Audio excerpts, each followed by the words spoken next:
Did you know that the minimum wage is set to increase in 2024? That's right, folks. Our hard-working minimum wage earners in 22 states and over 40 cities across the United States are set to see a bump in their hourly rates. This welcome change is due to scheduled increases or the practice of indexing the minimum wage to inflation. Now here's a bit of trivia for you.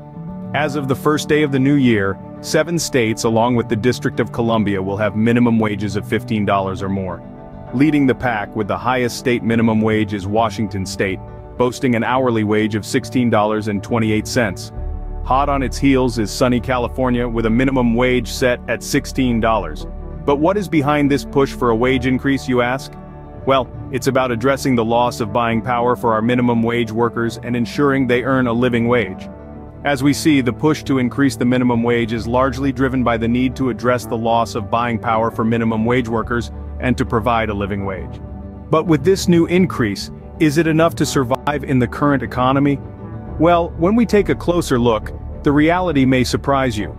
The new minimum wage, while certainly higher, still struggles to meet the cost of living in many states. For instance, in states like California and Washington, despite having some of the highest minimum wages in the country, the cost of living is also sky high. This means that workers in these states, though earning more on paper, may still find it challenging to make ends meet. Moreover, we need to consider the role of inflation. By 2025, a $15 wage might not hold the same value it does now. Experts predict that, considering inflation, a $15 wage in 2025 would be equivalent to roughly $13.90 in today's dollars. So where does that leave our minimum wage workers? Well, it's clear that while the increase in minimum wage is a positive development, it's not a one-size-fits-all solution. In fact, in some regions, a $15 wage may still fall short of providing a truly comfortable living.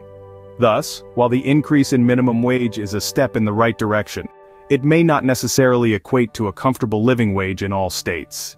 So, who really benefits from this increase in minimum wage, you might ask? Well, it's estimated that a $15 minimum wage could potentially benefit 32 million workers and help lift many people out of poverty. This is especially true for women and black workers, who often find themselves disproportionately represented in low-wage jobs. This increase is more than just about numbers. It's about people. It's about the single mother working 2 jobs to make ends meet, the college student trying to pay off student loans, and the black worker striving for financial stability in the face of systemic inequality. However, like all things, this increase comes with its own set of challenges. Some have raised concerns about its potential impact on the budget deficit and employment. There's a worry that businesses, particularly small ones, may struggle with the increased labor costs, possibly leading to layoffs or reduced hiring.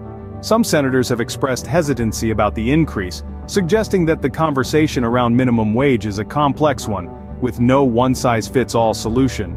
While the minimum wage increase is undoubtedly beneficial for many, it's clear that the conversation and the fight for fair wages is far from over.